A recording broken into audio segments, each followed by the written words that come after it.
നമസ്കാരം. ചൊറിയാതെ വയ്യ അടുത്ത എപ്പിസോഡിലേക്ക് ഏവർക്കും സ്വാഗതം. രണ്ടാമത്തെ എപ്പിസോഡാണ് നമ്മുടെ ചൊറിയാതെ വയ്യ എന്നുള്ള ഈ പ്രോഗ്രാമിന്റെ.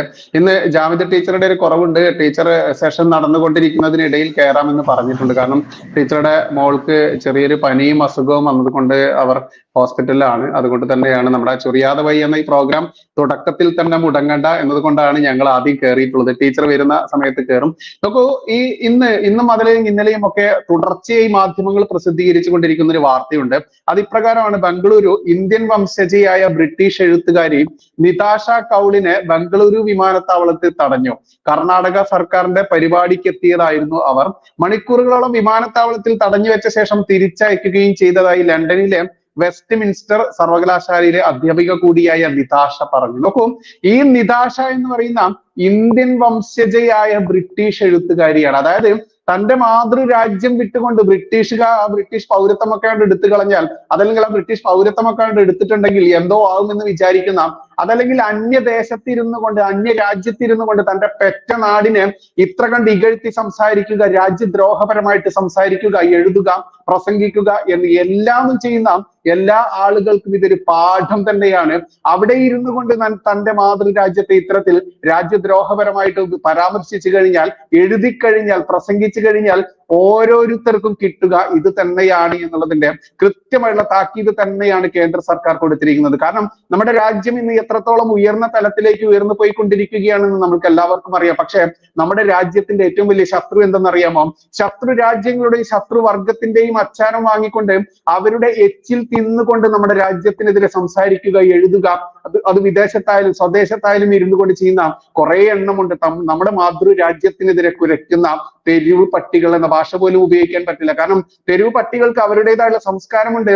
അവർക്ക് അന്നം കൊടുക്കുന്ന കൈ അവർ കടിക്കില്ല. അന്നം കൊടുത്തിട്ടുണ്ടെങ്കിൽ, ഒരു വട്ടമെങ്കിലും കൊടുത്തിട്ടുണ്ടെങ്കിൽ അവർ ഒരിക്കലും അവരെ മറക്കുകയില്ല എന്ന യാഥാർത്ഥ്യം കൂടിയുണ്ട്. എന്തായാലും നമ്മുടെ ഈ സെഷൻ തന്നെയാണ് ഇന്ന് നമ്മൾ ചൊറിയാതെ വയ്യ എന്ന് പറയുന്നത് നമ്മുടെ ഈ പ്രോഗ്രാമിൽ എടുത്തിരിക്കുന്നത്.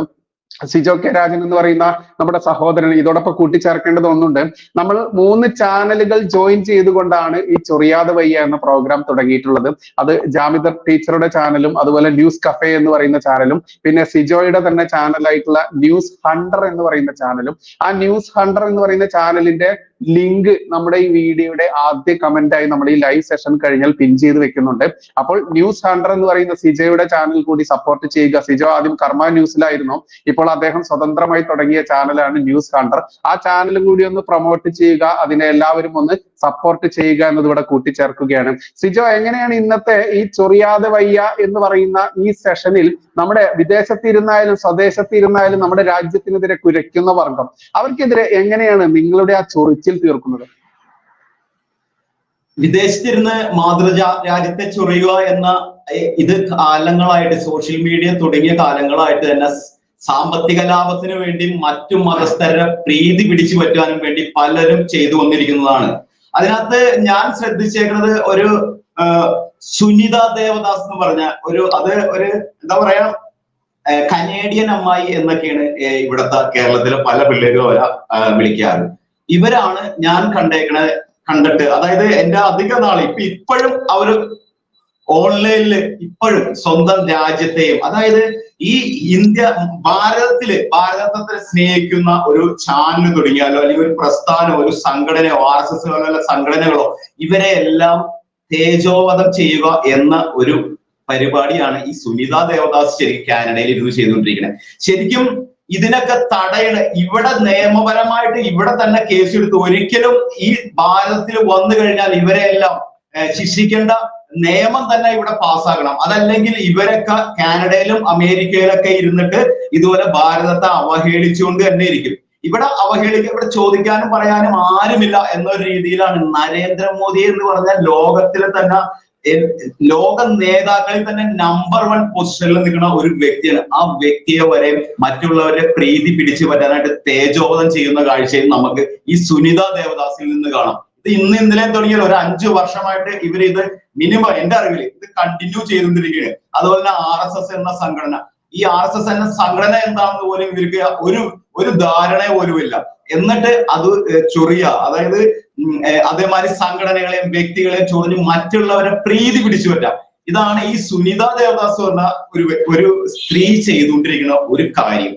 അതുകൂടാതെ എനിക്ക് പല രീതിയിലും ഇതുപോലെ അനുഭവങ്ങൾ വന്നേക്കെന്ന് പറഞ്ഞിട്ടുണ്ടെങ്കിൽ ഒരു നഹാസ് എന്ന് പറഞ്ഞ കഴിഞ്ഞ വർഷമാണ് എന്റെ ഓർമ്മയില്, അതായത് ഒരു RSSകാരോടായാണ് അദ്ദേഹം പറഞ്ഞത്, സ്വന്തം റൂമിലിരുന്നുണ്ട് ഒരു ബോലോ തക്ബീർ എന്ന് മാത്രം വിളിച്ചാൽ മതി, ഭാരതത്തിൽ എന്തും നടത്താനായിട്ട് ഞങ്ങൾക്ക് കഴിവുണ്ട് എന്ന് പറഞ്ഞ ഒരു കാര്യം ശരിക്കും ഒരു ഭാരതത്തിലെ ഒരു രാജ്യസ്നേഹിയായ ഒരു പൗരന്റെ മുഖത്തടിക്കുന്ന പോലെയാണ് അന്ന് ആ ഒരു സംസാരം ഉണ്ടായത്.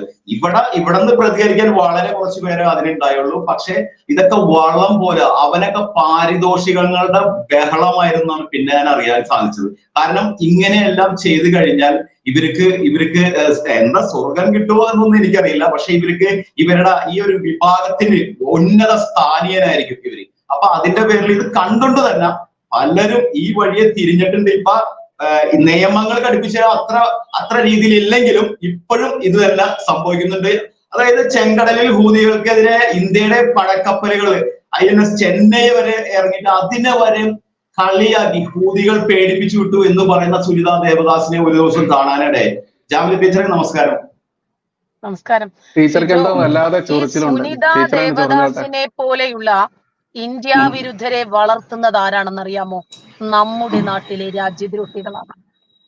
ഞാന് ഇവരുടെ തനി നിറം തിരിച്ചറിഞ്ഞത് ഒരിക്കലേ EP അബൂബക്കർ കാസിമി എന്ന് പറയുന്ന വഷളൻ പ്രഭാഷകൻ ഒരിക്കൽ പ്രഭാഷണം നടത്തി.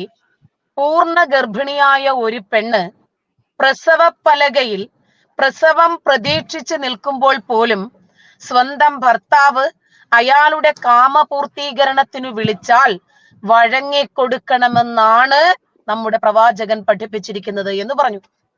കേരളത്തിലെ ഏതാണ്ട് നല്ലൊരു വിഭാഗം ആളുകളും അയാളോട് പ്രതികരിച്ചു. അയാൾ പറഞ്ഞത് പ്രവാചക കൽപ്പനയാണ്, അതവിടെ നിൽക്കട്ടെ. സുനിത ദേവദാസ് ഒരു ആവേശത്തിന് കയറി പറഞ്ഞു, തട്ടമിട്ട നാറികൾ എന്ന ഒരു പരാമർശം നടത്തിപ്പോയി. അതിന്റെ പേരില് അവരുടെ ചാനൽ നല്ല രൂപത്തിൽ അൺസബ്സ്ക്രൈബ് ചെയ്തു ആളുകള്. കാരണം അവരുടെ സബ്സ്ക്രൈബേഴ്സിനെ സുഖിപ്പിക്കാൻ അവരേത് നിലപാടും സ്വീകരിക്കും. അപ്പൊ അവരുടെ മനുഷ്യത്വം മാറി നിൽക്കുവാണ്, ജനാധിപത്യം മാറി നിൽക്കുവാണ്. അപ്പൊ ഇവര് ആരുടെ പക്ഷത്താണ് നിൽക്കുന്നത് എന്ന് ആലോചിച്ച് നോക്കിക്കേ. ഇവർക്ക് വേണ്ടി കുരയ്ക്കുന്ന ആളാണ്. നമ്മൾ ഇന്നിപ്പോ ഈ വിഷയം വെച്ചത് തന്നെ ഇവരെ മാത്രം ഉദ്ദേശം വെച്ചിട്ടല്ല. ഇന്ത്യൻ വംശജയായ ഒരു സ്ത്രീയാണ്, ബ്രിട്ടീഷ് എഴുത്തുകാരിയാണ് നിതാഷ കൗൾ. ഇവരെ ബാംഗ്ലൂർ വിമാനത്താവളത്തില് തടയുകയാണ്. എന്തിന്? കർണാടക സർക്കാരിന്റെ പരിപാടിക്ക് എത്തിയ സ്ത്രീയാണിവര്. അരമണിക്കൂറോളം വിമാനത്താവളത്തിൽ ഇവരെ തടഞ്ഞു വെക്കുന്നു, എന്നിട്ട് അവരെ തിരിച്ചയക്കുന്നു. ഇതാണ് നമ്മുടെ നാട്ടിൽ നമ്മൾ കാണുന്ന വാർത്ത. അപ്പോ ലണ്ടനിലെ വെസ്റ്റ്മിൻസ്റ്റർ സർവകലാശാലയിലെ അധ്യാപിക കൂടിയായ നിതാഷ കേന്ദ്ര സർക്കാരാണ് എന്നെ ഈ വിധം ഉപദ്രവിച്ചത് എന്ന് പറഞ്ഞു. കേന്ദ്ര സർക്കാരിന് എന്താ ഇവരോട് പ്രത്യേകിച്ച് എന്തെങ്കിലും വ്യക്തിവിരോധമുണ്ടോ? ഇല്ല. ഇപ്പോ കേന്ദ്ര സർക്കാരിന്റെ നിർദ്ദേശപ്രകാരമാണ് നടപടി എന്ന് വന്ന ആളുകൾ പറഞ്ഞു. RSS വിമർശനത്തിന്റെ പേരിലാണത്രേ ഇവർക്ക് ഇങ്ങനെ ഉണ്ടായത്. അങ്ങനെയാണെങ്കിൽ നമ്മുടെ കേരളത്തിൽ എത്ര എഴുത്തുകാരുണ്ട് RSSനെ വിമർശിക്കാത്ത? അവർക്ക് എല്ലാവർക്കും പോകുന്നിടത്തൊക്കെ ഈ രൂപത്തിലുള്ള എതിർപ്പുകൾ ഉണ്ടാകണ്ടേ? അവരുടെ യാത്ര തടസ്സപ്പെടുത്തണ്ടേ? അങ്ങനെയൊന്നുമില്ലല്ലോ. RSSനെ വിമർശിക്കാത്ത, നരേന്ദ്രമോദിയെ തെറി പറയാത്ത എത്ര പേരുണ്ടാകും നമ്മുടെ കേരളക്കരയില്? എഴുത്തുകാരിലായിരുന്നാലും മാധ്യമപ്രവർത്തകരിലായിരുന്നാലും ആങ്കർമാരിലായിരുന്നാലും അങ്ങനെ പല രൂപത്തിലും ആളുകൾ ഇവിടെ സസുഖം ഇന്ത്യയെ മോശമാക്കി, ഇന്ത്യയെ തെറി പറഞ്ഞ് ജീവിച്ചുകൊണ്ടിരിക്കുക. അവർക്കൊന്നും ഒരു കുഴപ്പവും ഇതുവരെ ഇവിടെ സംഭവിക്കുന്നില്ല. നമ്മുടെ നരേന്ദ്രമോദിയെ ഗുജറാത്തിന്റെ വിഷയത്തിൽ പ്രതി ചേർത്ത് ബ്രിട്ടീഷുകാർ ഇറക്കിയ BBC ഇറക്കിയ ഡോക്യുമെന്ററിയെ രണ്ട് കൈയും കൂട്ടി സ്വീകരിച്ച ആളുകളെ, അങ്ങനെയാണെങ്കിൽ നരേന്ദ്രമോദി എന്ത് ചെയ്യണമായിരുന്നു? ഇവിടെ RSSനോടുള്ള വിയോജിപ്പല്ല, രാജ്യമാണ് പ്രധാനം. നമുക്ക് ചവിട്ടാൻ കാൽപാദത്തിനടിയിൽ മണ്ണു വേണ്ടേ? എന്നാലല്ലേ നമുക്ക് ഇവിടെ ചവിട്ട് നിന്ന് രാജ്യവിരോധം പറയാൻ പറ്റൂ. ഈ രാജ്യത്തിന്റെ ഉപ്പും ചോറും തിന്നിട്ട് ഈ രാജ്യത്തിനെതിരെ കുരച്ചുകൊണ്ടിരുന്നാൽ നിതാഷ കൗളിന് മാത്രമല്ല, സുനിത ദേവദാസിന് മാത്രമല്ല, ഒരു പുലിയാർ കാസിമിക്ക് മാത്രമല്ല, ഏത് കൊടികെട്ടിയവനാണെങ്കിലും ശരി, അവനെയൊക്കെ ഈ രാജ്യത്ത് ഒരുപാട് ജയിലുകളുണ്ട്. ആ ജയിലുകൾ വിശാലമാണ്, അവനെയൊക്കെ അവിടെയാണ് ഇടുന്നത്. എന്നിട്ട് കർണാടക സർക്കാർ സംഘടിപ്പിച്ച ഒരു കോൺസ്റ്റിറ്റ്യൂഷൻ ആൻഡ് നാഷണൽ യൂണിറ്റി കൺവെൻഷനിൽ പങ്കെടുക്കാൻ വേണ്ടിയിട്ട് വന്നതാണ് അവരെ പ്രത്യേകമായിട്ട് ക്ഷണിച്ചിരുന്നു. അങ്ങനെ വന്നതാണ് ഈ നിതാഷ കൗൾ. ഒരു നിതാഷ കൗൾ മാത്രമല്ല നമ്മുടെ സമൂഹത്തിലുള്ളത്. ഈ രൂപത്തിൽ ഒരുപാട് പേരുണ്ട്. ഇവരെയൊക്കെ കണ്ടെത്തി ഇവർക്ക് കൂച്ചുവിലങ്ങിടാൻ ഒരു കേന്ദ്ര സർക്കാരിന് സാധിച്ചിട്ടില്ലെങ്കിൽ നമ്മുടെ നാളെ പോപ്പുലർ ഫ്രണ്ടിന്റെ കാൽ കീഴിലായി പോകും. പോപ്പുലർ ഫ്രണ്ടിന്റെ ഏതാനും ചില നേതാക്കളെ അറസ്റ്റ് ചെയ്തത് കൊണ്ടോ അതല്ലെങ്കിൽ ഈ സംഘടനയെ ബാൻ ചെയ്തത് കൊണ്ടോ നമ്മുടെ രാജ്യം സുരക്ഷിതമാണ് എന്ന് പറയാൻ പറ്റില്ല. എല്ലാ രാജ്യവിരുദ്ധർക്കും ഇതൊരു പാഠമാണ്. സുനിത ദേവദാസ് കാനഡയിൽ ഇരുന്ന് വിഘടനവാദി നേതാവായ ഹർദീപ് സിംഗ് നിജാറിന് വേണ്ടി കുരച്ചപ്പോൾ ഇവിടത്തെ പൗരത്വം റദ്ദ് ചെയ്ത് അതിനെയൊക്കെ എടുത്ത് തോട്ടിലെറിയേണ്ടുന്ന സമയം അതിക്രമിച്ചിട്ടില്ലേ? അവളെയൊക്കെ വളർത്തുന്നത് ആരാ? നമ്മുടെ നാട്ടിലെ തീവ്രവാദികൾ, നമ്മുടെ നാട്ടിലെ പോപ്പുലർ ഫ്രണ്ട് ഭീകരരും SDPI ഭീകരരും ഇവരെയൊക്കെ വച്ച് വളർത്തിക്കൊണ്ടിരിക്കുവാണ്. അതിന് തടയിടാൻ നമ്മൾ രാജ്യത്തെ സംബന്ധിച്ച് സംസാരിച്ചു പോയാൽ, ഈ രാജ്യത്തിന്റെ നിലനിൽപ്പിനെ കുറിച്ച് സംസാരിച്ചു പോയാൽ, ഈ രാജ്യത്ത് നടക്കുന്ന തീവ്രവാദത്തെ കുറിച്ച് സംസാരിച്ചു പോയാൽ ഉടനെ തന്നെ നമ്മൾ സംഘിയായി മാറും. ശരി, സംഘിയാണെങ്കിൽ സംഘി തന്നെ. സംഘികൾക്ക് രാജ്യസ്നേഹമുണ്ടെന്ന് ഇവർ സമ്മതിച്ചല്ലോ. അതുപോലെ തന്നെ ഒരു നിതാഷ കൗളല്ല, ഒരു സുനിത ദേവദാസ് അല്ല, ഒരു അലിയാർ കാസിമി അല്ല, ഒരു സാക്കിർ നായിക് അല്ല. അതുപോലെ നൂറുകണക്കിന്, ആയിരക്കണക്കിന്, പതിനായിരക്കണക്കിന് അബ്ദുൽ നാസർ മദനിമാർ നമ്മുടെ സമൂഹത്തിലുണ്ട്, നമ്മുടെ നാട്ടിലുണ്ട്. അവര് വിലസുന്നത് നമ്മുടെ നാടിന്റെ പൗരത്വവും പേരിട്ടാം. അതുകൊണ്ട് അത്തരക്കാരെ പുറത്തു കൊണ്ടുവരിക. കാരണം സുനിത ദേവദാസിനെതിരെ ചർച്ച ചെയ്യാൻ, നിതാഷ കൗളിനെതിരെ ചർച്ച ചെയ്യാൻ, ഈ ഇന്നലെ നടന്ന സംഭവം ഉണ്ടല്ലോ, നമ്മുടെ വൈദികനെ കൊല്ലാൻ ശ്രമിച്ച ഇവർക്കൊക്കെ എതിരെ ചർച്ചകൾ സംഘടിപ്പിക്കാൻ, ഇവർക്കെതിരെ വാർത്തകൾ കൊടുക്കാൻ എല്ലാ ദൃശ്യശ്രവണ മാധ്യമങ്ങളും ഭയന്ന് നിൽക്കുമ്പോൾ നമ്മൾ ചൊറിയും. അതുകൊണ്ടാണ് നമുക്ക് ചൊറിയാതെ വയ്യാത്തത്. കാരണം നമ്മൾ ചൊറിഞ്ഞിട്ടില്ലെങ്കിൽ നാളെ ഇന്ന് ഹമാസ് ഭീകരർ റാഫ അതിർത്തിയിൽ പോയി നിൽക്കുന്നത് പോലെ നമ്മൾ ഇന്ത്യൻ മഹാസമുദ്രത്തിലേക്ക് എടുത്തു ചാടേണ്ടി വരും. ഓക്കെ, നമുക്ക് ഇതുപോലെ പാകിസ്ഥാൻ മാധ്യമ പ്രവർത്തകയായിട്ടുള്ള ഒരു ലേഡി ഉണ്ടായിരുന്നു, സൈനബ് അബ്ബാസ് എന്ന് പറയുന്ന ഒരു ലേഡി. ഇവർ ഇന്ത്യയുടെ വേൾഡ് കപ്പ് നടക്കുന്ന സമയത്ത്, ഇന്ത്യയിൽ നടന്ന വേൾഡ് കപ്പ് റിപ്പോർട്ട് ചെയ്യാൻ വേണ്ടി വന്ന സമയത്ത് അവർക്ക് ഇന്ത്യ വിസ നിഷേധിച്ചുകൊണ്ട് അവരെ തിരിച്ചയച്ച്, വിസ നിഷേധിച്ചതല്ല, ഇവിടെ ലാൻഡ് ചെയ്തതിനു ശേഷം അവരെ മടക്കി അയച്ച ഒന്നുകൂടി ഉണ്ട്, അതുകൂടി ഇവിടെ കൂട്ടിച്ചേർക്കേണ്ടതുണ്ട്. എന്തായാലും നമ്മൾക്കറിയാം, ഇന്നിപ്പോൾ പിണറായി വിജയൻ സർക്കാർ ടീച്ചർ ഉദ്ദേശിച്ച പോലെ തന്നെ, പറഞ്ഞ പോലെ തന്നെ PFI എന്ന് പറയുന്ന പോപ്പുലർ ഫ്രണ്ട് എന്ന് പറയുന്ന ആ അതിഭീകരന്മാരെ നിരോധിച്ചതിന് ശേഷം ഇവിടെ അവരുടെ സ്വത്തുവകകൾ കണ്ടുകെട്ടണം എന്നുള്ള ആ ഒരു ഉത്തരവ് വന്നിട്ട് പോലും കൃത്യമായിട്ടും അത് കണ്ടു കെട്ടാതെ അത് വൈകിപ്പിച്ചത് ആരാണ് എന്ന് ചോദിച്ചാൽ അതിനും ഒരേ ഒരു ഉത്തരം മാത്രമേ ഉള്ളൂ. ഏറ്റവും കൂടുതൽ ഇസ്ലാമിക ജിഹാദികളെ ലോകത്തിന് സംഭാവന ചെയ്യുന്ന നമ്പർ 1 അൽ കേരളം എന്നുള്ളത് എടുത്ത് പറയേണ്ടതുണ്ട്.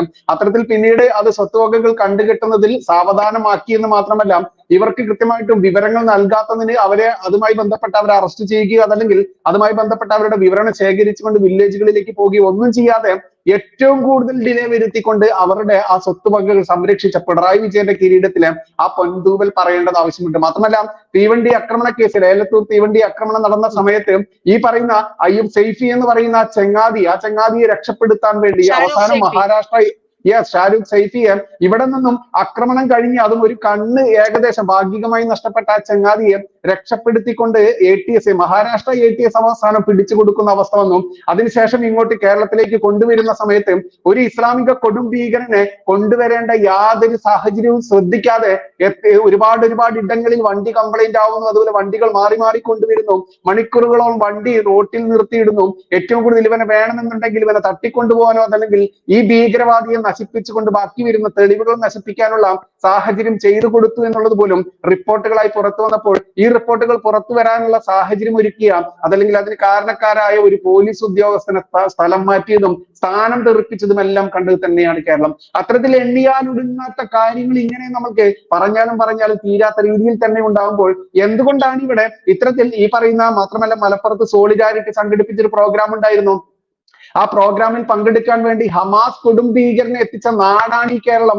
ഓൺലൈനിൽ ആണെങ്കിൽ പോലും ആ ഹമാസ് ഭീകരൻ പറഞ്ഞ വാക്കുകൾ നമ്മൾ ഇവിടെ ഉദ്ധരിക്കേണ്ടതുണ്ട്. ഹിന്ദുത്വക്ക് മേലിൽ അതല്ലെങ്കിൽ ഹിന്ദുക്കൾക്ക് മേൽ ബുൾഡോസർ കയറ്റി ഇറക്കണം എന്നാ പറഞ്ഞത്. ഹിന്ദുത്വക്ക് മേൽ ഇവിടെ ബുൾഡോസർ കയറ്റി ഇറക്കണം എന്ന് പറഞ്ഞാൽ ഇവിടത്തെ ഹിന്ദുക്കളെ കൊല്ലണം എന്ന് തന്നെയാണ് പറഞ്ഞത്. മാത്രമല്ല ഇവിടെ കൊടുത്തോ ആ വാർത്ത? ഏതെങ്കിലും ഒരു മുക്കാൽ വണ്ണെങ്കിലും ആ വാർത്ത കൊടുക്കാൻ തയ്യാറായോ? എത്ര ഓൺലൈൻ മാധ്യമങ്ങൾ ആ വിഷയം സെൻസർ ചെയ്തു? മാത്രമല്ല ഇവർ അത് മലപ്പുറത്തിന്റെ മതേതരത്വം വല്ലാതെ ഇവിടെ വാഴ്ത്തുന്നതിനൊക്കെ വലിയ റിസ്ക് എടുത്തുകൊണ്ട് സമയം ചിലവഴിക്കുന്ന ആളുകളുണ്ട്.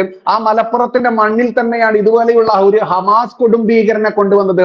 ഈ വാർത്ത ഹമാസ് കൊടുംഭീകരൻ എന്ന് പറഞ്ഞ് ചൊറിയുമ്പോഴേക്കും ഇവിടെ പലർക്കും ചൊറിച്ചിൽ സഹിക്കാൻ വയ്യാതെ 153 ആയിട്ടുകൊണ്ട് ചിലപ്പോൾ ഒരു പക്ഷെ നമ്മളിൽ 3 പേരെയും നമ്മൾ അറസ്റ്റ് ചെയ്തെന്ന് വരാം. പക്ഷെ ഇവിടെ ചൊറിയാതെ വയ്യ എന്ന ഈ പ്രോഗ്രാമിനെ ഇത്തരത്തിൽ ചൊറിഞ്ഞുകൊണ്ടേയിരിക്കുമെന്ന് തന്നെയാണ് നമ്മളിവിടെ വാക്ക് തരുന്നത് പ്രേക്ഷകരോട്. തീരുമാനിച്ചിരിക്കുന്നത്. ചൊറിച്ചിൽ അവസാനിക്കുന്നില്ല. നമ്മുടെ ചൊറിച്ചിൽ തുടങ്ങിയത് എവിടെയായിരുന്നു? ഇന്നലെ പൂഞ്ഞാർ സംഭവത്തോടെയാണ്. ഇതുവരെ ആരും പറയാത്ത ആ അമിട്ട് നമ്മൾ പൊട്ടിക്കുവാണ്. ഇന്നലെ 27 പേരാണ് പൂഞ്ഞാർ സംഭവത്തിൽ ആ വൈദികന്റെ നേരെ പാഞ്ഞെടുത്തത് കൊല്ലാൻ. അതില് ആരൊക്കെയായിരുന്നു? ഇക്കഴിഞ്ഞ ദിവസം NIA അറസ്റ്റ് ചെയ്ത് തീഹാർ ജയിലിൽ അടച്ച ഭീകരന്റെ മകനായിരുന്നു ആ മൈനറായ ഒരു കുട്ടി. അതില് പിന്നെ വലിയ മുതുകാലന്മാരും ഉണ്ടായിരുന്നല്ലോ. ആ NIA തീഹാർ ജയിലിൽ അടച്ച പോപ്പുലർ ഫ്രണ്ട് ഭീകരന്റെ സഹോദരന്മാർ ഇവര് വെറുതെ കയറിയതാണോ പള്ളിമേടയിലേക്ക്? അല്ല, പള്ളി അങ്കണത്തിൽ മാത്രമേ ഇവർക്ക് ബൈക്ക് റേസ് ചെയ്യാൻ സ്ഥലമുള്ളൂ. പിന്നെ എന്തിനാണ് ഇവര് വൈദികനെ വണ്ടി ഇടിച്ച് കൊല്ലാൻ ശ്രമിച്ചത്? ഇവിടെ പോപ്പുലർ ഫ്രണ്ട് ഭീകരർ എന്താണോ ലക്ഷ്യം വെക്കുന്നത് ആ ലക്ഷ്യത്തിലേക്ക് അടുക്കാൻ നമ്മുടെ നാട്ടിലെ പച്ച പോലീസ് ഏത് രൂപത്തിൽ അവരെ സഹായിക്കും. അതാണ് നമ്മൾ കണ്ടത്.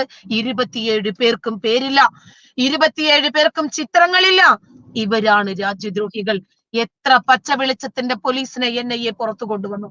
നമ്മുടെ രാജ്യത്തിന്റെ രഹസ്യങ്ങൾ ചോർത്തിക്കൊടുത്ത് നമ്മുടെ രാജ്യത്തെ നശിപ്പിക്കാൻ ശ്രമിക്കുന്ന ഇവരെയൊക്കെ സംരക്ഷിക്കേണ്ടുന്ന ബാധ്യത ഏത് വോട്ട് ബാങ്ക് രാഷ്ട്രീയം കളിക്കുന്ന മുഖ്യമന്ത്രിക്കാണുള്ളത്? അത് പിണറായി വിജയൻ എന്ന മുഖ്യമന്ത്രിക്ക് മാത്രമാണ്. പിണറായി വിജയന്റെ മുക്കാൽ മുറിയനായ മരുമകനും മകൾക്കുമൊക്കെ ആവശ്യമാണ് ഇവിടെ നിലനിൽപ്പ്. ഇവിടെ നിലനിൽക്കണമെങ്കിൽ ഇവർക്ക് ഈ മുസ്ലിം തീവ്രവാദികളെ അനുനയിപ്പിച്ചേ പറ്റൂ. ബൈജു ഒന്ന് ആലോചിച്ച് നോക്ക്.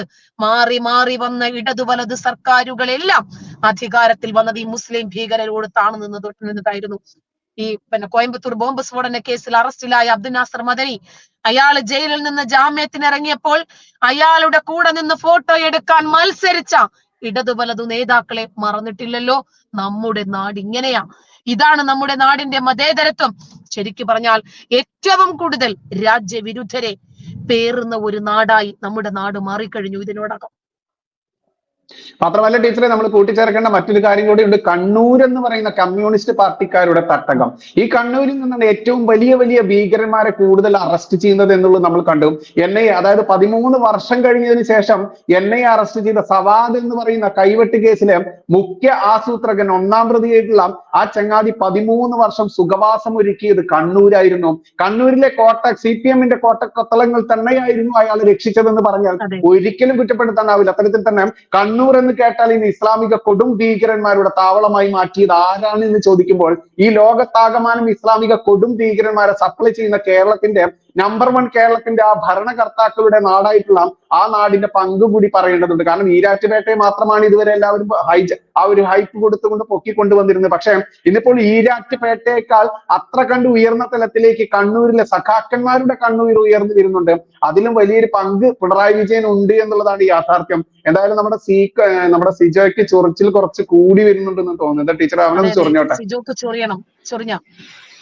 ഇല്ല, ഞാൻ ഇപ്പൊ നിലവില് ഇന്ന് ഇതിനെ കുറിച്ച് സംസാരിക്കാനായിട്ട് ഒരു വിഷയം ഞാനൊരാൾ ഡിസ്കസ് ചെയ്തപ്പോ അദ്ദേഹം ഒരു പരിചയമില്ലാത്തതാണ് തിരിച്ചു പറയാണ്. നമ്മുടെ നാട്ടിൽ നിന്ന് നൈജീരിയ, ലിബിയ പോലുള്ള രാജ്യങ്ങളിലേക്കൊക്കെ പെൺകുട്ടികളെ കടത്തുന്നുണ്ട്. അപ്പൊ എന്തിനാ കടത്തുന്നത് എന്ന് ചോദിച്ചു കഴിഞ്ഞിട്ടുണ്ടെങ്കിൽ ഇത് അവര് മിനിമം ഒരു ആരോഗ്യമില്ലാത്ത പെൺകുട്ടിയാണെങ്കിൽ പോലും മിനിമം ഒരു 4 ഡെലിവറി എങ്കിലും നടത്തും. എന്നിട്ട് ഈ കുട്ടികളെ അനാഥ ആണ് എന്നുള്ള ബേസ് ചെയ്തിട്ട് പല രാജ്യങ്ങളിലേക്ക് കയറ്റി അയക്കണമെന്ന് അങ്ങനെ ഒരാള് പറയാനിടയായി. അങ്ങനെയുള്ള സാഹചര്യങ്ങള്. അപ്പൊ ഞാൻ പറഞ്ഞു ഇത് IS ഭീകരവാദികൾ ചെയ്യുന്ന, അതായത് ഇപ്പൊ ഇവിടെ അഫ്ഗാനിലെ കൊണ്ടുപോണ ആ രീതി, ഇത് ഓരോ കാലഘട്ടത്തിലും ഓരോ പേരുകളിലാണ്. ഇപ്പൊ നിങ്ങൾ IS എന്ന് പറയുന്നു, ഇതിനു മുമ്പ് അവരുടെ പേര് വേറെ ആയിരുന്നു, അതിനു മുമ്പും പേര് വേറെ ആയിരുന്നു. അങ്ങനെ തലമുറകളായിട്ട് ഇത് നടന്നു വരുന്നത്. അതായത് ഒരു ആരോഗ്യമില്ലാത്ത പെൺകുട്ടിയായാലും ശരി മിനിമം 4 പ്രസവം പ്രസവിക്കും. ആ പെൺകുട്ടി ആ കുട്ടികളാണ് മറ്റുള്ള രാജ്യങ്ങളിലേക്ക് കൊടുത്ത് അവിടെ വളരും. അതായത് ഇവരുടെ ജനസംഖ്യ കൂട്ടുക, 62 നിന്ന് രാജ്യങ്ങളുടെ എണ്ണം കൂട്ടുക. ഇപ്പൊ ഏകദേശം ക്രിസ്ത്യനും മുസ്ലിമും ഏകദേശം ഈക്വൽ ആയിട്ട് തന്നെ നിൽക്കുന്ന ഒരു കാഴ്ച ലോകത്ത് തന്നെ രാജ്യങ്ങളുടെ എണ്ണത്തിൽ. ചെറുതായാലും കൊള്ളാം, വലുതായാലും കൊള്ളാം, കുഞ്ഞിതായാലും കൊള്ളാം. അത് ജനസംഖ്യ ഇവരുടേതായ വർദ്ധിപ്പിച്ചിട്ട് രാജ്യങ്ങൾ കൂട്ടുക, അതാണ് മെയിൻ അജണ്ട. അതിനു വേണ്ടിയാണ് ഇത്രയും ക്രൂരമായ രീതിയിലൊക്കെ പെൺപിള്ളേരെയൊക്കെ കൊണ്ടുപോയി നിസ്സഹായാവസ്ഥയുള്ള പെണ്ണുങ്ങളെ പല രീതിയിലും പ്രലോഭിപ്പിച്ച് പ്രേമിച്ച് കൊണ്ടുപോയി പ്രസവിപ്പിച്ച് ആ കുട്ടിയെ പോലും ഇവർക്ക് വളർത്താൻ പറ്റാത്ത അവസ്ഥയിൽ രാജ്യങ്ങളിലൊക്കെ നടക്കുന്നത്. ഇന്ന് അറിയാൻ പറ്റിയ ഒരു കാര്യമാണ്. ഇന്ന് നമുക്കറിയാം ടൂൾ കിറ്റ് നമ്മൾ ഒരുപാട് കേട്ടിട്ടുണ്ട്. അതായത് നമ്മുടെ ഈ കേരളത്തിലുള്ളതുപോലെ രാജ്യവിരുദ്ധർ ഒരുപക്ഷെ മറ്റൊരു രാജ്യത്തോ ഒരു സംസ്ഥാനത്തോ ഒരു പ്രദേശത്തോ ഉണ്ടാകത്തില്ല. അവരെ വെള്ളവും വളവും കൊടുത്ത് വളർത്തിക്കൊണ്ടുവരേണ്ടത് ചില ആളുകളുടെ നിലനിൽപ്പിന്റെ പ്രശ്നമാണ്. അവർക്ക് രാജ്യമല്ല പ്രശ്നം. ഒരു നിമിഷ ഫാത്തിമ പോയി, ഒരു നിമിഷ ഫാത്തിമയാണോ പോയത്? ഒന്ന് ആലോചിച്ച് നോക്ക്. എന്തെല്ലാം പ്രശ്നങ്ങൾ 1921 സംബന്ധിച്ച് അലി അക്ബർ ഒരു സിനിമ ഇവിടെ സംവിധാനം ചെയ്തപ്പോൾ എന്തായിരുന്നു അട്ടഹാസം? ദി കേരള സ്റ്റോറി വന്നപ്പോൾ എന്തായിരുന്നു അട്ടഹാസം? ദി കാശ്മീർ ഫയൽസ് വന്നപ്പോൾ എന്തായിരുന്നു? അതായത് നമ്മുടെ നാട് ഏറ്റവും കൂടുതൽ തീവ്രവാദികളെ കൊണ്ട് നിറഞ്ഞു, ഭീകരരെ കൊണ്ട് നിറഞ്ഞു. ഇവർക്ക് ഈ രാജ്യം പത്തണയ്ക്ക് കുത്തി വാങ്ങും പാകിസ്ഥാൻ എന്നായിരുന്നു ഇവർ ഒരു കാലത്ത് മുദ്രാവാക്യം മുഴക്കിയിരുന്നത്. ഇവരങ്ങനെ ഒന്നും ചെയ്യാതെ തന്നെ ഇവർക്ക് പാകിസ്ഥാൻ കിട്ടി. എന്നാൽ ഇവർക്കിനിയും ഈ രാജ്യം പിളർത്തണം. ഇപ്പോ അവർക്ക് ഈ രാജ്യം പിളർത്തലല്ല പ്രധാനം, ഈ രാജ്യം അവർക്ക് മാത്രമായി കിട്ടണം. ഈ രാജ്യത്ത് നിന്ന് ഹിന്ദുക്കളെയും ക്രിസ്ത്യാനികളെയും മുഴുവനും ഓടിക്കണം. അതിനുള്ള പദ്ധതിയാണ് ഇവർ ആസൂത്രണം ചെയ്യുന്നത്. എന്നും ആലോചിക്കണം. നമ്മുടെ നികുതി പണം വാങ്ങി ഈ കേരള പോലീസിലെ പച്ച വെളിച്ചക്കാർ ഈ രാജ്യവിരുദ്ധരെ വളർത്തിക്കൊണ്ടുവരുന്ന ഒരു നിലപാട് സ്വീകരിക്കുമ്പോൾ നമ്മുടെ കേന്ദ്ര സർക്കാർ കൃത്യമായ രൂപത്തിലാണ് കാര്യങ്ങളെ അവലോകനം ചെയ്യുന്നത്. നിതാഷ കൗൾ നടത്തിയത് രാജ്യവിരുദ്ധ പ്രവർത്തനങ്ങളായിരുന്നു. BBC-യുടെ ഡോക്യുമെന്ററി വന്ന സമയത്ത് നമ്മുടെ നാട്ടിലെ ആളുകൾ ചെയ്തത് രാജ്യവിരുദ്ധമായിരുന്നു. ഇപ്പൊ നമ്മള് മോദിയുടെ നാട്ടിലാണല്ലോ, മോദിയുടെ നാട്ടിൽ. അപ്പോ നരേന്ദ്രമോദിക്ക് ആ ഒരു പരിഗണന കിട്ടിപ്പോകുന്നു. ഇതിനു മുമ്പ് ഇല്ലാത്ത ഒരു പ്രധാനമന്ത്രിക്കും കിട്ടിയിട്ടില്ലാത്ത ചില പ്രിവിലേജ് ആ മനുഷ്യന് കിട്ടിപ്പോകുന്നു. അവരുടെ കയ്യിലും ഈ രാജ്യം ഉണ്ടായിരുന്നില്ലേ? മുമ്പുണ്ടായിരുന്ന ആളുകളുടെ കയ്യിൽ എന്തേ വളർച്ചയ്ക്ക് ഇവർക്ക് പറ്റത്തില്ലായിരുന്നു? ഇവർക്ക് വളർത്തിക്കൊണ്ടുവരാൻ അന്നൊക്കെ ഇവർക്ക് മുക്കണമായിരുന്നു, ഇവർക്ക് നക്കണമായിരുന്നു, ഇവർക്ക് അങ്ങനെ കൈയിട്ട് വരാനുള്ള വ്യഗ്രതയായിരുന്നു. നരേന്ദ്രമോദിക്ക് മക്കളും ഇല്ല, കുട്ടിയും ഇല്ല. ആർക്കെങ്കിലും കട്ടുമുടിച്ച് തലമുറകളോളം തിന്നാനുള്ള പണമോ വകയോ കട്ടുകൊണ്ട് വെക്കാൻ വേണ്ട, യോഗിക്കും വെക്കണ്ട. അതുകൊണ്ട് തന്നെ ആ രാജ്യം, ആ നാട് പുരോഗതി പ്രാപിച്ചുകൊണ്ടിരിക്കുന്നു. ഇവർക്കത് സഹിക്കാൻ പറ്റുന്നില്ല. അതുകൊണ്ട് നരേന്ദ്രമോദി 3 കാര്യങ്ങളാണ് പ്രധാനമായും പറഞ്ഞത്. ഒന്ന്, ഭീകരവാദത്തോട് ഞാൻ വിട്ടുവീഴ്ച ചെയ്യില്ല. ഇസ്രായേലിന് എന്തുകൊണ്ടാണ് പിന്തുണ കൽപ്പിക്കാൻ കാരണം? ഒന്ന്, ഇസ്രായേൽ രാജ്യം നമ്മുടെ ഇന്ത്യയുടെ സഹോദര രാജ്യമാണ്. രണ്ടാമത്തതായി, പല സാഹചര്യങ്ങളിലും, നിർണായകമായ സാഹചര്യങ്ങളിൽ ചൈന ഇന്ത്യയോട് യുദ്ധം ചെയ്യുന്നു. ഇന്ത്യക്ക് ആയുധങ്ങളില്ല, നെഹ്റു മുട്ടാത്ത വാതിലുകളില്ല. ഒടുവിൽ ഇസ്രായേൽ സഹായിക്കാമെന്നേറ്റു. അപ്പോൾ നെഹ്റു അവരോട് ഒരു നിബന്ധന വെക്കുവാണ്. അതെ, നിങ്ങളുടെ ഇസ്രായേലിന്റെ ദേശീയ പതാക വെക്കണ്ട കേട്ടോ. അതെന്താ വെച്ചാല് പിന്നീട് കപ്പല് മുഴുവനും ഇസ്രായേലിന്റെ പതാക വെച്ച് തന്നെയാണ് അവർക്ക് ആയുധങ്ങളും മറ്റു സഹായങ്ങളും ഒക്കെ ഇസ്രായേൽ ചെയ്തു കൊടുത്തത്. അതുപോലെ നെഹ്റു ഒരിക്കലും ഇസ്രായേലിനോട് നന്ദി കാണിച്ചിട്ടില്ല. പക്ഷെ നരേന്ദ്രമോദി അങ്ങനെയല്ല. ഖത്തർ 8 സൈനികരെ വെറുതെ വിട്ടു, പോയി കണ്ട് നന്ദി പറഞ്ഞു. അപ്പൊ അദ്ദേഹത്തിന് 3 നയങ്ങളാണുള്ളത്. ഒന്ന്, ഭീകരതയ്ക്ക് സ്ഥാനമില്ല. 2, തീവ്രവാദത്തോട് വിട്ടുവീഴ്ചയില്ലാതെ പൊരുതാനാണ് തീരുമാനം. ഹമാസ് തീവ്രവാദികളാണ്. അതുകൊണ്ട് ആ തീവ്രവാദികൾക്ക് ഒരിക്കലും നമ്മൾ ഒരു സ്പേസ് കൊടുക്കാൻ പാടില്ല. മൂന്നാമതായി, രാജ്യത്തെ തകർക്കുന്ന ഒരു നയവും അംഗീകരിക്കാൻ പറ്റില്ല. ഈ രാജ്യത്ത് രാജ്യവിരുദ്ധ പ്രവർത്തനങ്ങൾ നടക്കുന്നുണ്ടെങ്കിൽ, രാജ്യവിരുദ്ധതകൾ നടക്കുന്നുണ്ടെങ്കിൽ അത് കണ്ടെത്തും. അതിനാണ് NIA ഒക്കെ ഇല്ലായിരുന്നെങ്കിൽ നമ്മുടെ നാടിന്റെ അവസ്ഥ എന്താകുമായിരുന്നു? ഒരു നിതാഷ കൗൾ മാത്രമല്ല, ഇന്ത്യക്കെതിരെ ലോകത്തിന്റെ ഏത് കോണിലിരുന്ന് കൊരച്ചാലും ശരി, അവരുടെയൊക്കെ ഭീകരന്മാരാണെങ്കിൽ തലയെടുക്കാൻ അജ്ഞാതരുണ്ട്. അതല്ല, ഇതുപോലെയുള്ള ബ്രിട്ടീഷിൽ പോയിരുന്ന പിന്നെ ബ്രിട്ടീഷ് എഴുത്തുകാരികൾ, അതല്ലെങ്കിൽ ലണ്ടൻ പാർലമെന്റിൽ പോയിരുന്ന് ഇന്ത്യക്കെതിരെ സംസാരിക്കുന്ന ആളുകൾ, അവർക്കൊക്കെ എതിരെ ശക്തമായ നിലപാടുകൾ എടുക്കുക തന്നെ ചെയ്യും. സ്വതന്ത്ര ഭാരതം പിന്നെ ഇവര് വരട്ടെ, സുനിതാ ദേവദാസ് വരട്ടെ ഇന്ത്യയിലേക്ക്, ഇന്ത്യക്കെതിരെ കുരച്ചിട്ട് ഇന്ത്യയിൽ പോരാ, ഭരണം പോരാ, നരേന്ദ്രമോദി അങ്ങനത്തെ ആളാണ് ഇങ്ങനത്തെ ആളാണ്, അങ്ങനെയാണെങ്കിൽ ഇവരുടെ ആൾക്കാർ കയറിയിരുന്നൊന്ന് ഭരിക്കട്ടെ. കമ്മി സുനിതയെ സംബന്ധിച്ചിടത്തോളം അങ്ങനെ പറയാനേ പറ്റൂ. ഈ കമ്മി സുനിതയെ പോലെയുള്ള ആളുകളെയാണ് ആദ്യം ഈ നാട്ടിൽ നിന്നും നാട് കടത്തേണ്ടത്. അല്ലെ ബൈജു, ശരിയല്ലേ? യെസ്, നമ്മള് കമ്മി സുനിതയും അതല്ലെങ്കിൽ ഇസ്ലാമിക ജിഹാദികളുടെ അമേദ്യം അത് കാശാക്കി ഭക്ഷിക്കുന്ന ഈ സുനിതാ ദേവദാസ് ആയാലും ഈ പറയുന്ന കൗളായാലും ഇവരെയൊക്കെ മാത്രമേ പറയുന്നുള്ളൂ. പക്ഷേ നമ്മുടെ നാട്ടിന്റെ ഉള്ളിലിരുന്നു കൊണ്ട് രാജ്യത്തിനെതിരെ പ്രവർത്തിക്കുന്ന നമ്മുടെ ഫെനോയിൽ രമേശനായാലും പി കെ ഷിബു എന്ന് വിളിക്കുന്ന, എന്നാൽ കമ്മികൾ സന്ദീപാനന്ദ ഗിരിഗിരി എന്നൊക്കെ വിളിക്കുന്ന, അതല്ലെങ്കിൽ ബ്രഹ്മാനന്ദ സ്വാമി എന്നൊക്കെ വിളിക്കുന്ന ആ ഒരു ചാമി ഫെനോയിൽ രമേശൻ, ഇവരെ കൂടി നമ്മൾ പറയേണ്ടതുണ്ട്. കാരണം നമ്മുടെ ഏറ്റവും വലിയ രാജ്യത്തിന്റെ ഏറ്റവും വലിയ ശത്രുക്കൾ എന്ന് പറഞ്ഞാൽ അന്യ രാജ്യത്തുള്ള നമ്മുടെ ശത്രു രാജ്യങ്ങളുടെ അച്ചാരം വാങ്ങിക്കൊണ്ട് ഇസ്ലാമിക ജിഹാദികളുടെ അമേദ്യം തിന്നുകൊണ്ട് നമ്മുടെ രാജ്യത്തിന്റെ സകല സുഖ സൗകര്യങ്ങളും ആനുകൂല്യങ്ങളും കൈപ്പറ്റി ജീവിക്കുന്ന, ഇവിടെ ജീവിക്കുന്ന പൃഥ്വിരാജ് അടക്കമുള്ള അതല്ലെങ്കിൽ ഐഷ സുൽത്താനമാർ തന്നെയാണെന്ന് പറയേണ്ടതുണ്ട്. അത്തരത്തിൽ തന്നെയാണ് ഈ പി കെ ഷിബു ആയാലും ഈ ഫെനോയിൽ രമേശനായാലും ഇവരൊക്കെ ചെയ്തുകൊണ്ടിരിക്കുന്നത്. ഭാരതത്തിന് എത്രയോ വർഷങ്ങൾക്ക് മുൻപ് തന്നെ നമ്മുടെ വിവരമുള്ള ആളുകൾ പറഞ്ഞിട്ടുണ്ട്, ഭാരതം നേരിടാൻ പോകുന്ന, അതല്ലെങ്കിൽ ഇന്നിപ്പോൾ വീര സവർക്കർ എന്ന് കേൾക്കുമ്പോൾ നമ്മൾക്കൊക്കെ അദ്ദേഹം വീര സവർക്കർ തന്നെയാണ്. പക്ഷേ സവർക്കർ എന്ന് പറയുന്ന കേൾക്കുമ്പോൾ തന്നെ ചെരുപ്പ് നക്കി ഷൂ നക്കി എന്നൊക്കെ പറയുന്ന ഈ ചങ്ങാതിമാർ വിളിക്കുന്ന അദ്ദേഹം തന്നെ അദ്ദേഹത്തിന്റെ ചരിത്ര രേഖകൾ രേഖപ്പെടുത്തി വെച്ചിട്ടുണ്ട്. ഭാരതം നേരിടാൻ പോകുന്ന ഏറ്റവും വലിയ വിപത്ത് എന്ന് പറഞ്ഞാൽ ഭാരതത്തിനുള്ളിൽ നിന്ന് നിൽക്കുന്ന ഈ രാജ്യവിരുദ്ധ ശക്തികൾ തന്നെയാണ്. ഇന്ന് ഡൽഹിയിൽ കാണുന്ന കർഷക സമരം എന്താണ് എന്ന് ചിന്തിക്കുന്നവർക്ക് ദൃഷ്ടാന്തമുണ്ട്. എന്താണ് ഖലിസ്ഥാൻ വാദികൾ, ഖലിസ്ഥാൻ എന്ന് പറയുന്ന പാകിസ്ഥാൻ പോലെയുള്ള രാജ്യം ഞങ്ങൾക്ക് വേണമെന്ന് പറയുന്ന ഖലിസ്ഥാൻ വാദികൾ, ആ ഖലിസ്ഥാൻ എന്ന രാജ്യത്തിന്റെ ആവശ്യം ഉന്നയിച്ചുകൊണ്ടുള്ള ആ മുദ്രാവാക്യം ഉയർത്തിക്കൊണ്ട് ഈ പറയുന്ന ഡൽഹിയിലെ കർഷകർ എന്ന ആ മേനി നടിച്ചു നടക്കുന്ന കർഷക ഇസ്ലാമിക ജിഹാദികളുടെ രാജ്യവിരുദ്ധ ശക്തികളുടെയും അച്ചാരം വാങ്ങി നടക്കുന്ന അവരുടെ മുദ്രാവാക്യത്തിലേക്ക് എങ്ങനെയാണ് ഖലിസ്ഥാൻവാദികളുടെ, ഖലിസ്ഥാൻ എന്ന രാജ്യത്തിന്റെ ആ രാഷ്ട്രവാദം കടന്നു വന്നതെന്ന് ചിന്തിക്കുമ്പോൾ വീര സവർക്കർ അന്നേ പറഞ്ഞ ആ വാക്കുകൾ നമ്മുടെ ഇവിടെ ഓർത്തെടുക്കേണ്ടതുണ്ട്. വീണ്ടും നമ്മുടെ സിജോയ്ക്ക് വീണ്ടും കുറച്ച് ചൊറിച്ചിൽ കൂടാനുള്ള സമയമായിട്ടുണ്ട്, കൊടുത്തേക്കാൻ. ചൊറിഞ്ഞ സിജോ? വീര സവർക്കർ കാലങ്ങളായിട്ട് ആകെ അറിയുള്ളൂ, ഷൂ നക്കി എന്ന് പറഞ്ഞാൽ ആരോ പറഞ്ഞു കേട്ട് അങ്ങനെ വീര സവർക്കർ പരമ്പരാഗതമായിട്ട് ഇവർ ആക്രമിച്ചുകൊണ്ടിരിക്കുകയാണ്. ഷൂ നക്കി അതെല്ലാവരും സംഖ്യകൾ എന്ന് പറഞ്ഞാൽ ഷൂ നക്കിയാണ്. പക്ഷെ സന്ദീപ് വാര്യർ പാർട്ടി സെക്രട്ടറിയുടെ മുമ്പിൽ തന്നെ പറഞ്ഞു, നിങ്ങളാണ് ഷൂ നക്കിയത്, തെളിവ് സഹിതം കാണിച്ചു കൊടുത്തു, കേസ് കൊടുക്കാൻ പറഞ്ഞു.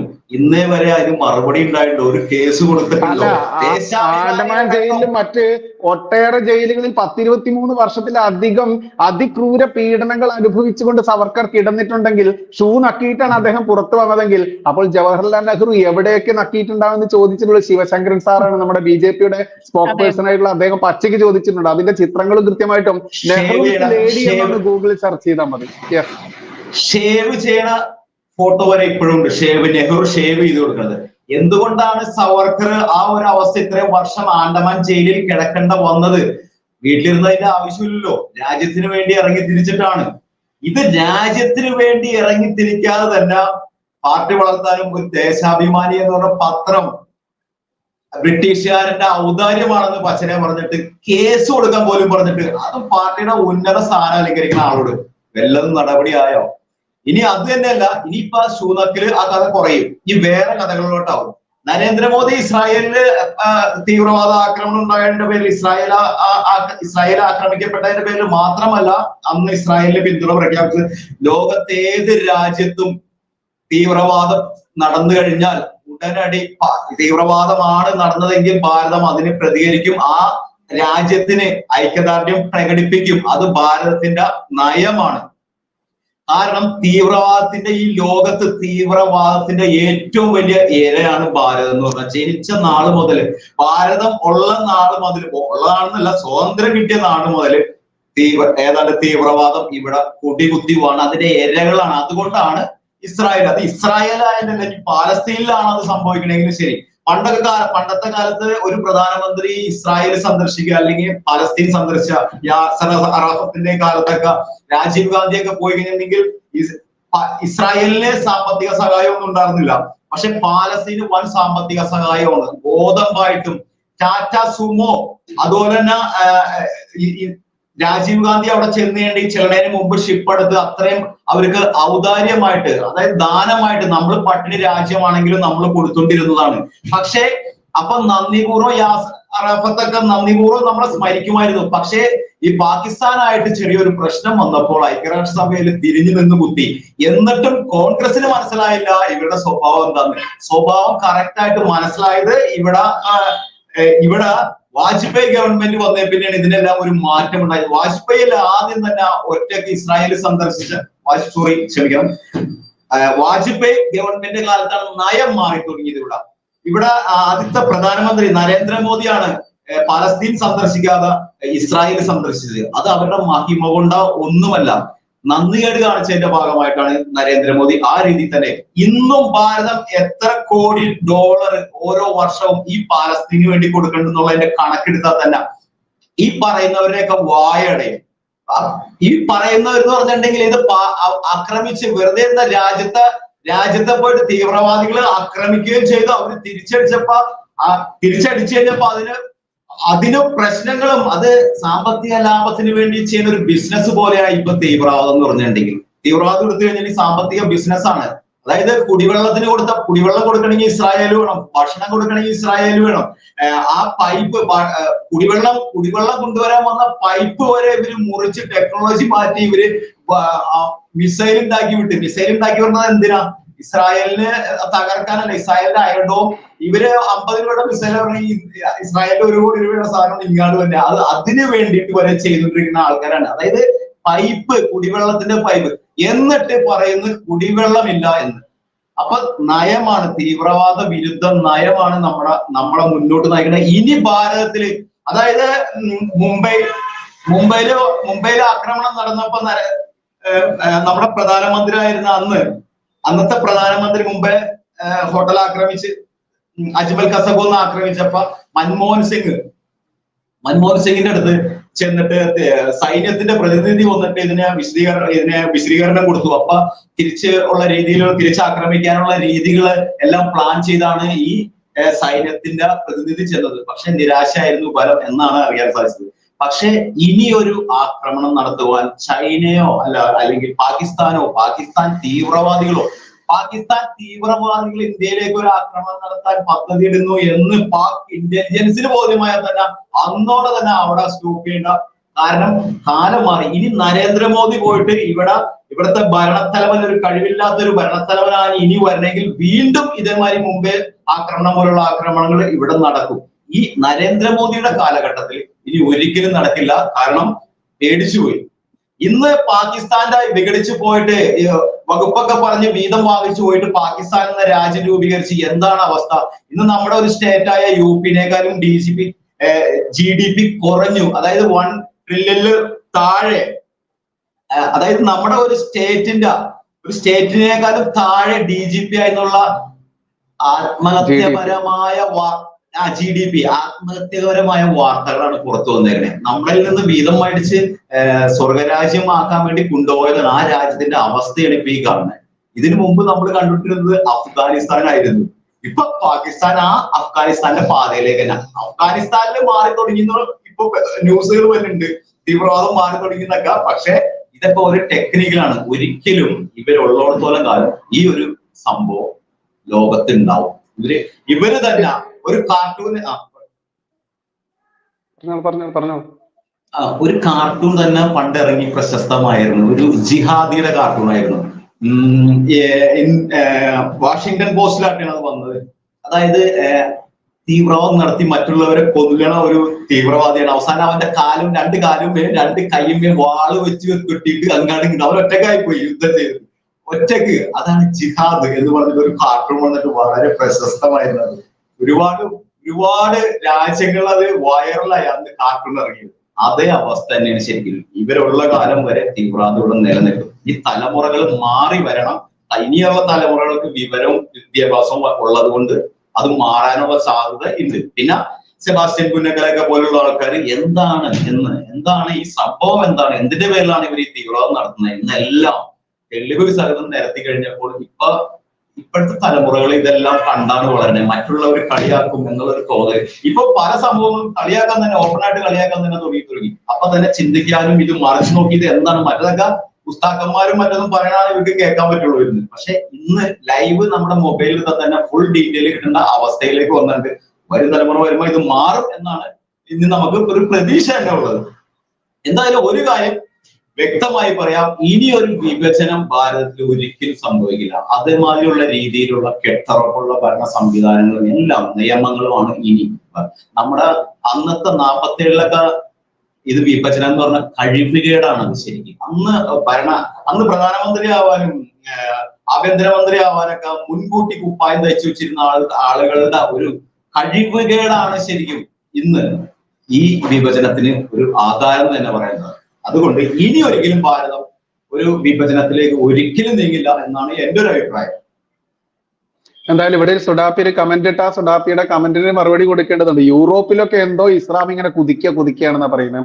എടാ സുഡാപ്പി, യൂറോപ്പിലല്ല, ഏത് ലോകത്തിന്റെ ഏത് കോണിൽ കുതിച്ചു എന്നൊക്കെ നീയൊക്കെ അവകാശവാദം ഉന്നയിച്ചു കഴിഞ്ഞാലും എന്താണ് ഈ കുതിക്കുന്ന വർഗം, അവരുടെ അടിസ്ഥാന കിതാബ് എന്താണ് എന്നുള്ളതും എല്ലാവർക്കും ഇന്നറിയാം. അത് പറയാൻ ഭയക്കുന്നവരുണ്ടായിരിക്കാം, പക്ഷെ അത് ഭയക്കാത്ത ആളുകൾ തന്നെയാണ്. ജാമിദ ടീച്ചറായാലും നമ്മിൽ ആരായാലും അത് ഇനി കൂടുതൽ പറഞ്ഞുകൊണ്ടേയിരിക്കും. അതുകൊണ്ട് തന്നെ ഭാരതത്തിന്റെ ഉപ്പും ചോറും തിന്നുകൊണ്ട് വിദേശത്തിരുന്നു കൊണ്ട് ഇനി എന്തും പറയാമെന്ന് ധരിച്ചിരിക്കുന്ന കാനഡ അമ്മായിമാരും അതല്ലെങ്കിൽ മറ്റൊട്ടേറെയായിട്ടുള്ള സുഡാപ്പി ജിഹാദികളൊക്കെ അറബ് രാജ്യങ്ങളിൽ ഇരുന്നു കൊണ്ട് യൂട്യൂബ് ചാനൽ തുടങ്ങിക്കൊണ്ട് അതിലുള്ള രാജ്യദ്രോഹം വിളിച്ചു പറയുന്ന സുഡാപ്പികളെ, മൊട്ട സുഡാപ്പികളെ, അതല്ലെങ്കിൽ രാജ്യത്തിന്റെ ഉള്ളിലുള്ള പെനവിൽ രമേശ, ഷിബു ചാമി എന്ന് പറയുന്ന ചന്ദീപാനന്ദ ഗിരിഗിരിയെ നീയൊക്കെ മനസ്സിലാക്കിക്കോ. രാജ്യത്തിനെതിരെ ഒരു പരിധിവരെ നീയൊക്കെ പറഞ്ഞു കഴിഞ്ഞാൽ എന്തായിരിക്കും സംഭവിക്കുക എന്നുള്ളതിന്റെ ഏറ്റവും വലിയ ദൃഷ്ടാന്തം തന്നെയാണ് ഈ ബ്രിട്ടീഷ് അതല്ലെങ്കിൽ ഭാരതത്തിന്റെ പൗരത്വം ഉണ്ടായിട്ട് അതൊഴിവാക്കിക്കൊണ്ട് ബ്രിട്ടീഷ് പൗരത്വം എടുത്തുകൊണ്ട് തന്റെ പെറ്റ രാജ്യത്തെ ഉപേക്ഷിച്ച ആ പറയുന്ന ഈ ഒരു ലേഡിയെ ഈ ഭാരതം തിരിച്ചയച്ചിട്ടുണ്ടെങ്കിൽ അത് ഇനിയും നിങ്ങൾക്ക് ഓരോരുത്തർക്കും അനുഭവിക്കാനുള്ള പാഠം തന്നെയാണെന്ന് കൂട്ടിച്ചേർക്കേണ്ടതുണ്ട്. അതുകൊണ്ട് തന്നെ രാജ്യത്ത് ഇരുന്നു കൊണ്ട് രാജ്യത്തിനെതിരെ കളിക്കുന്ന ആളുകളെ അതെന്തായാലും നരേന്ദ്രമോദിജി പണി കൊടുക്കും എന്നുള്ളത് കൃത്യമായിട്ടും പറയേണ്ടതുണ്ട്. അതുകൊണ്ട് ഈ പറയുന്ന കാനഡ അമ്മായിയൊക്കെ ഇനി ഒന്ന് ശ്രദ്ധിച്ചാൽ കാനഡ അമ്മായിക്കൊക്കെ ഇനി വരാണ്ടിരിക്കുന്നു എന്ന് തന്നെയാണ്. ഇവിടെ നാട്ടിലേക്ക് വരുന്ന നേരത്ത് ഇവിടെ ഈ പറയുന്ന എയർപോർട്ടിൽ വന്ന് ഇറങ്ങുന്ന സമയത്ത് നീയൊക്കെ കാനഡയിൽ ഇരുന്നു കൊണ്ട് നീ എന്തൊക്കെയാണെന്ന് പറഞ്ഞത് അന്നായിരിക്കും കൃത്യമായിട്ടും അത് ഇവിടെ കൃത്യമായിട്ടും നാരീഴകേറി പരിശോധിക്കപ്പെടുക.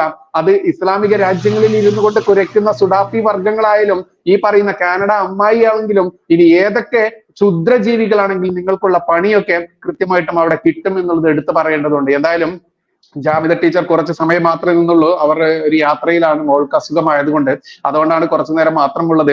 ഏതായാലും ചൊറിയാതെ വയ്യ എന്ന് പറയുന്ന നമ്മുടെ ഈ ഒരു പ്രോഗ്രാം എന്നും 8 മണിക്ക് തന്നെയാണ് നമ്മൾ കണ്ടിന്യൂ ചെയ്ത് പോകുന്നത്. അത് ദിനം പ്രതിയാണ്. നമ്മൾക്ക് അത്ര കണ്ട അസൗകര്യം വരുന്ന സമയങ്ങളിൽ മാത്രം എന്തെങ്കിലും മാറ്റം വരുമെന്നല്ലാതെ ദിനം പ്രതി നടത്തുന്ന പ്രോഗ്രാമാണ് ചൊറിയാതെ വയ്യ എന്നുള്ളത്.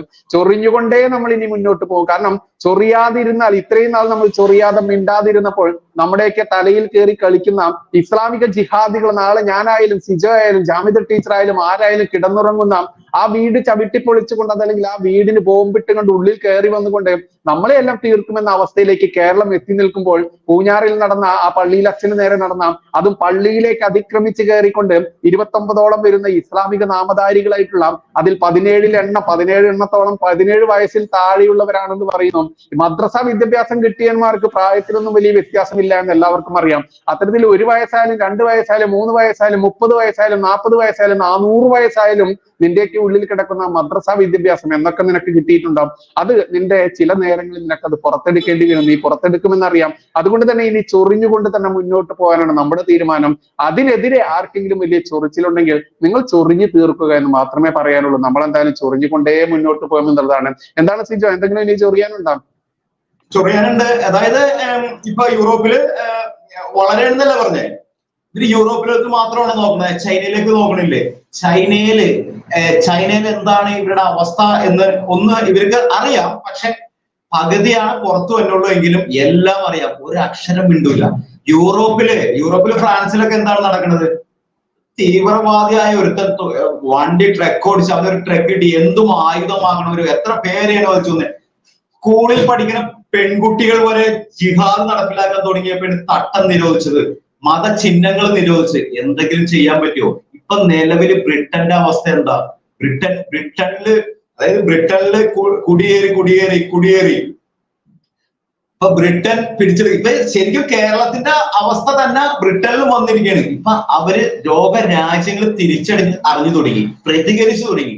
അപ്പൊ ഈ പ്രതികരിക്കുന്നതിന്റെ ഭാഗമായിട്ടാണ് ഞാൻ ചോദിക്കുന്നത്, ഈ ഇപ്പൊ കമന്റ് ഇട്ട സുഡാപ്പിയോടാണ് ചോദിക്കുന്നത്, ചൈനയിലെ കാര്യം ഒന്ന് അന്വേഷിക്കുക. ഓർഗമെന്റ്സ്, മനുഷ്യന്റെ ശരീരത്തിലെ കിഡ്നി മുതൽ എല്ലാ അവയവങ്ങളും എടുത്തിട്ട് അവരുടേതായ രീതിയിൽ പാക്ക് ചെയ്ത് വിദേശ രാജ്യങ്ങളിൽ കടത്തുകയാണ്. കൊച്ചു കുട്ടികളുടെ നവജാത ശിശുക്കളുടെ പോലും ചൈനയിൽ ഇവർക്ക് ഉണ്ടാവുന്ന ജയിലിൽ കിടക്കുന്ന ലക്ഷങ്ങളാണെന്ന് പറയുന്നത്, ജയിലിൽ കിടക്കുന്ന നവജാത ശിശുക്കളുടെ വല്ല ടെന്നീസിന്റെ ബ്ലാഡർ പോലെ സുഗന്ധ വ്യഞ്ജന വസ്തുക്കൾക്കായിട്ട് വിദേശ യൂറോപ്യൻ രാജ്യങ്ങളിലേക്കും അമേരിക്കയിലേക്കും കയറ്റിയേക്കുന്നത്. ഇതെല്ലാം ഇവർക്ക് അറിയാം, പക്ഷെ നടപടിയില്ല, മിണ്ടാൻ പറ്റില്ല. അപ്പൊ കുറവുകളൊന്നും പുറത്തു പറയില്ല, ചുടാപ്പികൾ മിണ്ടില്ല, കൂടുതലുകളാണ്. അത് ഇവിടെ നിന്ന് കഥകൾ മാത്രമേ ഉള്ളൂ. ഇനി വരണ കാലത്ത് യൂറോപ്പിൽ നിന്നല്ല അമേരിക്കയിൽ നിന്നല്ല അവരൊക്കെ ശരിക്കും ഇവരെ വിളിച്ചു കയറ്റിയതിന്റെ ബലം അനുഭവിച്ചുകൊണ്ടിരിക്കുകയാണ്. ഇപ്പൊ ബ്രിട്ടനൊക്കെ അനുഭവിക്കാൻ കിടക്കുന്നുള്ളൂ. ഇപ്പൊ നിലവില് മനസ്സിലായി തുടങ്ങി. അതിന് അവര് ബ്രിട്ടീഷുകാരും അതുപോലെ യൂറോപ്യൻ യൂണിയൻ കംപ്ലീറ്റ് പ്രതികരിച്ചു തുടങ്ങുന്ന ഒരു കാഴ്ചയാണ് യൂറോപ്പിൽ നിന്ന് കാണുന്നത്. പല രാജ്യങ്ങളും പ്രതികരിച്ചു തുടങ്ങുന്നുണ്ട്. അപ്പൊ പറഞ്ഞ നമ്മൾക്ക് കമന്റ് തന്ന സുഡാബിയോട് പറയാനുള്ളത്, ചൈനയിലെ കാര്യം ഒന്ന് സെർച്ച് ചെയ്തൊന്ന് നോക്കിയാൽ പകുതി അതിനകത്ത് കാണാൻ പറ്റും. നമ്മൾ ഗൂഗിളിൽ സെർച്ച് ചെയ്താൽ കാണാൻ പറ്റും. അതിനൊരു കമന്റ് ഇടും. അല്ല, ഏറ്റവും കൂടുതൽ പള്ളികൾ നിശേഷം നശിപ്പിച്ചുകൊണ്ടിരിക്കുന്ന രാജ്യം ചൈന തന്നെയാണ്. കാരണം ഇവരുടെ ഇസ്ലാമിക പള്ളികളൊക്കെ വേശ്യാലയും അതുപോലെ ബാറുകളും ഒക്കെ മാറ്റിയാക്കി എടുക്കുന്ന ഏക രാജ്യം ചൈന മാത്രമേ ഉള്ളൂ. അവിടെ സുഡാപ്പികൾക്ക് കരയുകയും വേണ്ട, ചൈനയ്ക്കെതിരെ ഇവിടെ കടന്നുകൊണ്ട് ഇവന്റെയൊക്കെ ഗുദം പൊക്കിക്കൊണ്ട് നിസ്കരിക്കുകയും വേണ്ട എന്നുള്ളതുണ്ട്. എന്തായാലും ഇതുപോലെ തന്നെ ഇനിയും ഒരുപാട് വിഷയങ്ങളുമായി. ഇതിപ്പോൾ നിതാഷ കൗൾ എന്ന് പറയുന്ന ആ ഒരു വിദേശ ഭാരതീയ, അങ്ങനെ തന്നെ പറയേണ്ടതുണ്ട്, ഭാരതത്തിന്റെ പൗരത്വം ഉപേക്ഷിച്ചുകൊണ്ട് ബ്രിട്ടൻ പൗരത്വം എടുത്തുകൊണ്ട് നമ്മുടെ ഭാരതത്തിന്റെ ആ പെറ്റ നാടിനെ അധിക്ഷേപിച്ചുകൊണ്ട് സംസാരിച്ച നിതാഷ കൗളിനെ കൃത്യമായിട്ട് കർണാടകയിൽ വെച്ചുകൊണ്ട്, ബാംഗ്ലൂരിൽ വെച്ചുകൊണ്ട് തടഞ്ഞുകൊണ്ട് തിരിച്ചയച്ചിരിക്കുന്നു. അതുപോലെ ഇനി വരാനിരിക്കുന്ന കാനഡ അമ്മായിയുള്ള സുനിത ദേവദാസായാലും എല്ലാം അനുഭവിക്കാനിരിക്കുന്നത് ഇത് തന്നെയാണെന്ന് പറയാതിരിക്കാനാവില്ല. കാരണം ഭരിക്കുന്നത് ഒറ്റ ചങ്കുള്ള, ഇവിടത്തെ പരട്ട ചങ്കന്റെ പോലെയുള്ള ചങ്കല്ല, ഒറ്റ ചങ്കും ഒറ്റ തന്തയും ഒറ്റ നട്ടെല്ലുമുള്ള, വളയാത്ത നട്ടെല്ലുള്ള നരേന്ദ്രമോദിജിയാണ്. അതുകൊണ്ട് നീയൊക്കെ ഇനി ഇച്ചിരി വെള്ളം കുടിക്കും, നീയൊക്കെ അവിടെ ഇരുന്നു കൊണ്ട് ഇങ്ങനെ കുരു പൊട്ടിച്ച് കരയുന്നതിന്റെ ഡോസിനനുസരിച്ച് തന്നെ നീയൊക്കെ പെറ്റ നാട്ടിൽ വന്നിറങ്ങുമ്പോൾ നിനക്കൊക്കെ കിട്ടാനുള്ളത് കിട്ടുമെന്നുള്ളത് പച്ചയ്ക്ക് പറയുകയാണ്, മാത്രമല്ല ചൊറിഞ്ഞുകൊണ്ട് തന്നെ പറയുകയാണ്. എന്തായാലും ഈ സെഷൻ തൽക്കാലം ഇവിടെ അവസാനിപ്പിക്കാം. നാളെ മറ്റൊരു വിഷയവുമായി നമ്മുടെ ചൊറിയാതെ വയ്യ വീണ്ടും വരും 8 മണിക്ക്. അതുവരെ എല്ലാ പ്രേക്ഷകർക്കും നന്ദി, നമസ്കാരം. വീണ്ടും നിങ്ങളുടെ ആ ഒരു പ്രേക്ഷകരുടെ ആ ഒരു ബാഹുല്യം തന്നെയാണ് നമ്മളെ ഇത്തരത്തിലുള്ള പ്രോഗ്രാമുകൾ അവതരിപ്പിക്കുന്നതിന് നമ്മൾക്കുള്ള ആ ഒരു ഊർജം. അതുകൊണ്ട് ഞങ്ങളുടെ ഊർജത്തിന് വേണ്ടി നിങ്ങൾ പ്രേക്ഷകർ ഈ 8 മണി എന്ന് പറയുന്ന സമയം നിങ്ങളുടെ മനസ്സിൽ ചേർത്ത് വെക്കുക. ഈ ചൊറിയാതെ വയ്യ എന്ന പ്രോഗ്രാം ഇതിലേറെ ഭംഗിയാക്കിക്കൊണ്ട് ഗാംഭീര്യത്തോടു കൂടി തന്നെ നമ്മൾ വരും ദിവസങ്ങളിൽ വ്യത്യസ്ത അതിഥികളുമായി തന്നെ നിങ്ങൾക്ക് മുൻപിലേക്ക് എത്തും. അതുവരെ തൽക്കാലം എല്ലാവർക്കും ശുഭരാത്രി, നന്ദി, നമസ്കാരം. ജയ് ഹിന്ദ്, ജയ് ഹിന്ദ്.